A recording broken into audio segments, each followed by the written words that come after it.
জানিয়ে দিব এই মুহূর্তে আমাদের হাতে এসেছে বাংলাদেশের গুরুত্বপূর্ণ আপডেট সংবাদের শিরোনাম।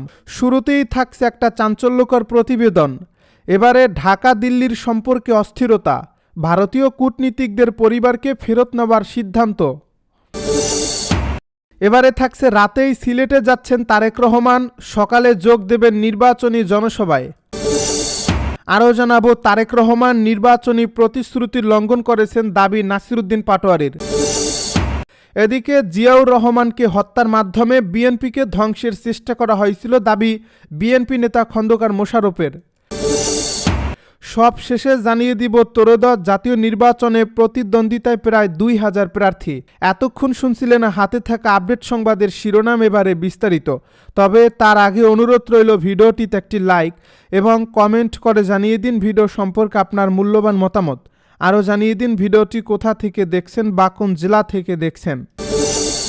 ঢাকা দিল্লির সম্পর্কে অস্থিরতা, ভারতীয় কূটনীতিকদের পরিবারকে ফেরত নেওয়ার সিদ্ধান্ত।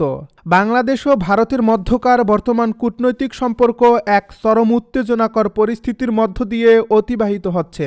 গত 5 অগাস্টের রাজনৈতিক পট পরিবর্তনের পর থেকে দুই দেশের সম্পর্কের সমীকরণ দ্রুত বদলাতে শুরু করেছে।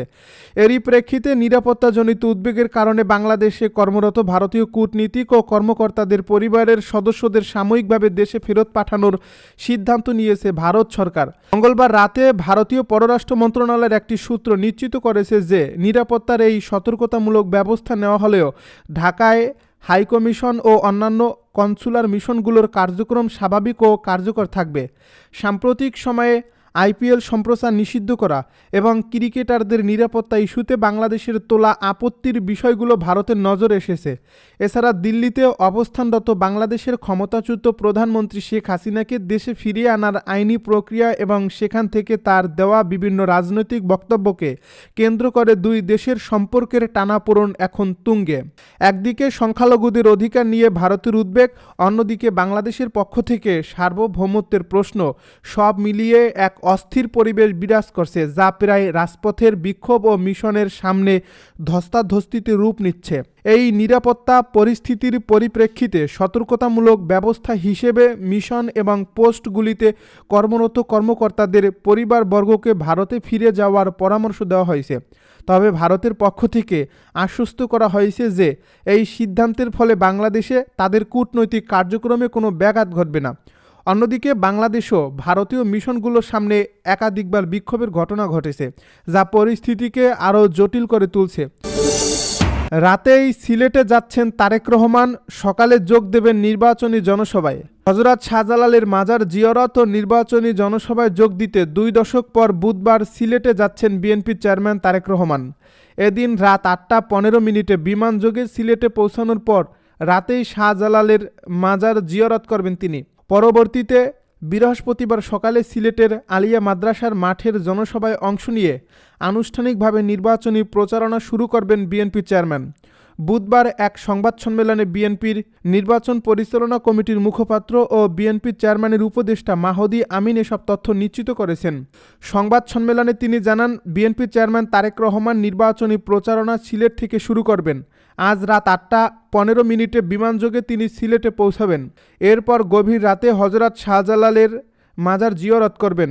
মাহদি আমিন জানান, বৃহস্পতিবার সকালে সিলেটের প্রথম নির্বাচনী জনসভায় যোগ দেবেন তারেক রহমান। এরপর পর্যায়ক্রমে মৌলভীবাজার, হবিগঞ্জ, ব্রাহ্মণবাড়িয়া, কিশোরগঞ্জ, নরসিংদী ও নারায়ণগঞ্জের জনসভায় অংশ নিয়ে ঢাকায় ফিরবেন। আর নির্বাচনী প্রচারণায় তারেক রহমানের সফর সঙ্গী হিসেবে থাকবেন ফ্যাসিবাদ বিরোধী আন্দোলনের দলের ত্যাগী নেতাকর্মীরা। তারেক রহমান নির্বাচনী প্রতিশ্রুতির লঙ্ঘন করেছেন দাবি নাসিরুদ্দিন পাটোয়ারির। রাজধানীর করাইল বস্তিতে বড় ভবন নির্মাণ করে সেখানে ছোট ছোট ফ্ল্যাট দেওয়ার প্রতিশ্রুতিকে নির্বাচনী প্রতিশ্রুতির লঙ্ঘন হিসেবে আখ্যা দিয়েছেন এনসিপির মুখ্য সমন্বয়ক নাসিরুদ্দিন পাটোয়ারি। বিএনপির চেয়ারম্যান তারেক রহমানের দেওয়া ওই প্রতিশ্রুতির সমালোচনা করে তিনি নির্বাচন কমিশনের ভূমিকা নিয়েও প্রশ্ন তুলছেন। বুধবার ঢাকা বিভাগীয় কার্যালয় থেকে ঢাকা 8 আসনে এনসিপির প্রার্থী হিসেবে শাপলাকলি প্রতীক পাওয়ার পর সাংবাদিকদের সঙ্গে কথা বলেন নাসিরুদ্দিন পাটোয়ারি। সেখানেই তিনি এসব অভিযোগ করেন। নাসিরউদ্দিন পাটোয়ারি বলেন, তারেক রহমান করাইল বস্তিতে ফ্ল্যাট করে দেওয়ার প্রতিশ্রুতি দিয়েছেন, যা বাস্তবায়নযোগ্য নয়। এটিকে তিনি সরাসরি নির্বাচনী প্রতিশ্রুতির লঙ্ঘন বলে উল্লেখ করেন। তার বক্তব্যে বলা হয়, এ বিষয়ে নির্বাচন কমিশন নীরব ভূমিকা পালন করছে। এতে প্রশাসন ও বিএনপি একসঙ্গে কাজ করছে কিনা সে প্রশ্ন উঠছে।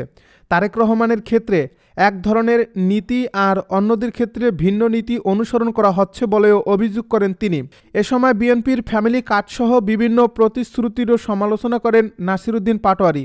তিনি অভিযোগ করেন, বর্তমান নির্বাচন কমিশন হুদা রাকিব কমিশনের পথে এগোচ্ছে।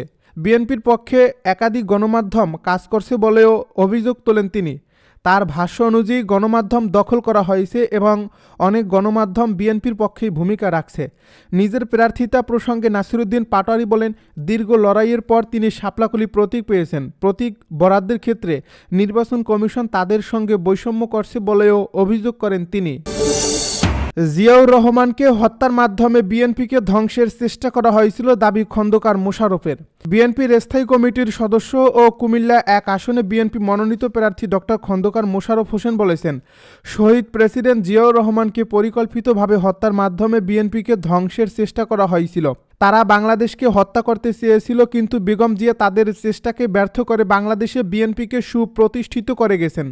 বিএনপিকে জনগণের দলে পরিণত করেছেন। বিএনপি শুধু রাজনৈতিক দল না, বিএনপি এদেশের মানুষের আস্থার ঠিকানা। মঙ্গলবার সন্ধ্যায় কুমিল্লা দাউদকান্দিতে উপজেলা বিএনপি আয়োজনে শহীদ প্রেসিডেন্ট জিয়াউর রহমানের 90তম জন্মবার্ষিকী উপলক্ষে আয়োজিত আলোচনা সভায় প্রধান অতিথির বক্তব্যে তিনি সব কথা বলেন। মোশাররফ হোসেন বলেন, শহীদ প্রেসিডেন্ট জিয়াউর রহমান ঢাকা বিশ্ববিদ্যালয়ের একটি অনুষ্ঠানের আমার বক্তব্য শুনে আমাকে বিএনপির প্রথম ছাত্র বিষয়ক সম্পাদক করেছিলেন।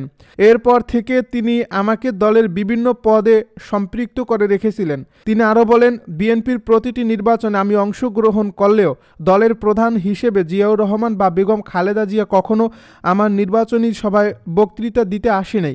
এবার শেষ বয়সে এসে আমি সৌভাগ্যবান যে আমি শুনছি আগামী 25 জানুয়ারি দলের চেয়ারম্যান তারেক রহমান দাউদকান্দি বিশ্ব রোডে আসছেন। দাউদকান্দি উপজেলা বিএনপির আহ্বায়ক এম এ লতিফ ভূঁইয়ার সভাপতিত্বে এবং সদস্য সচিব ভিপি জাহাঙ্গীর আলমের সঞ্চালনায় বিশেষ অতিথি হিসেবে বক্তব্য রাখেন বিএনপির কেন্দ্রীয় নির্বাহী কমিটির সদস্য ডক্টর খন্দকার মারুফ হোসেন। ত্রয়োদশ জাতীয় নির্বাচনে প্রতিদ্বন্দ্বিতায় প্রায় 2000 প্রার্থী। ত্রয়োদশ জাতীয় সংসদ নির্বাচনে 298টি সংসদীয় আসনে প্রতিদ্বন্দ্বিতা করবেন প্রায় 2000 প্রার্থী। এর মধ্যে বিএনপির প্রার্থী আছেন 285টিতে, আর জামায়াত ইসলামীর প্রার্থী আছেন 243টি আসনে। সংশ্লিষ্ট রিটার্নিং কর্মকর্তার কার্যালয় থেকে প্রথম আলো প্রতিনিধিদের সংগ্রহ করা তথ্য বিশ্লেষণ করে দলীয় প্রার্থীদের প্রতিদ্বন্দ্বিতার এ চিত্র পাওয়া গেছে। গতকাল মঙ্গলবার বিকেল 5টা ছিল প্রার্থিতা প্রত্যাহারের শেষ সময়। রাত 10টায় এই প্রতিবেদন লেখা পর্যন্ত নির্বাচন কমিশন কেন্দ্রীয়ভাবে প্রার্থিতা প্রত্যাহার সংক্রান্ত তথ্য জানাতে পারেনি। মোট কতজন প্রার্থিতা প্রত্যাহার করেছেন, কতজন প্রতিদ্বন্দ্বিতা করেছেন, কোন দলের কত প্রার্থী আছেন, সব তথ্য পাওয়া যায়নি। দলীয় সূত্রে বিএনপি ও জামায়াত ইসলামীর প্রার্থীর সংখ্যা জানা গেছে। আগামী 12 ফেব্রুয়ারি 300 সংসদীয় আসনে ভোট গ্রহণ করা হবে। একই দিনে হবে গণভোট। পাবনায় 1 ও 2 আসনের নতুন তফসিল অনুযায়ী আসন দুটিতে প্রার্থিতা প্রত্যাহারের সময় আছে 26 জানুয়ারি পর্যন্ত। বিভিন্ন জনমত জরিপের পূর্বাভাস বলছে, এবারের নির্বাচনে মূল প্রতিদ্বন্দ্বিতা হবে বিএনপি ও জামায়াত ইসলামীর মধ্যে। যুগপৎ আন্দোলনের শরিকদের সঙ্গে নির্বাচনে আসন সমঝোতা করছে বিএনপি। যে আসনগুলোতে ধানের শীষের প্রার্থী নেই, সেগুলোতে সমঝোতার ভিত্তিতে শরিকদের প্রার্থী রাখা হয়েছে। আবার অনেক আসনে দলীয় মনোনয়ন না পেয়ে বিএনপির নেতারা স্বতন্ত্র প্রার্থী হয়েছেন। অন্যদিকে জামায়াত ইসলামী সহ 10টি দল নির্বাচনী ঐক্য করছে। যেসব আসনে জামায়াত ইসলামীর দলীয় প্রার্থী নেই, সেখানে নির্বাচনী ঐক্যে থাকা শরিক দলের প্রার্থী আছে। এবারে নির্বাচনে প্রতিদ্বন্দ্বিতা করতে 478 জন স্বতন্ত্র প্রার্থী সহ মোট 2569 জন মনোনয়নপত্র জমা দিয়েছিলেন। রিটার্নিং কর্মকর্তার বাছাইয়ে বাদ পড়েন 723 জন। এর মধ্যে নির্বাচন কমিশনে 417 জন প্রার্থিতা ফিরে পেয়েছেন। সব মিলিয়ে 1,500-এর বেশি প্রার্থী নির্বাচনে থাকছেন বলে জানা গেছে। তবে প্রত্যাহার শেষে মোট প্রার্থীর সংখ্যা এই প্রতিবেদন লেখা পর্যন্ত নিশ্চিত হওয়া যায়নি। প্রথম আলোর প্রতিনিধিদের পাঠানো এই তথ্য অনুযায়ী 273 আসনে চূড়ান্ত প্রার্থী আছেন 1667 জন।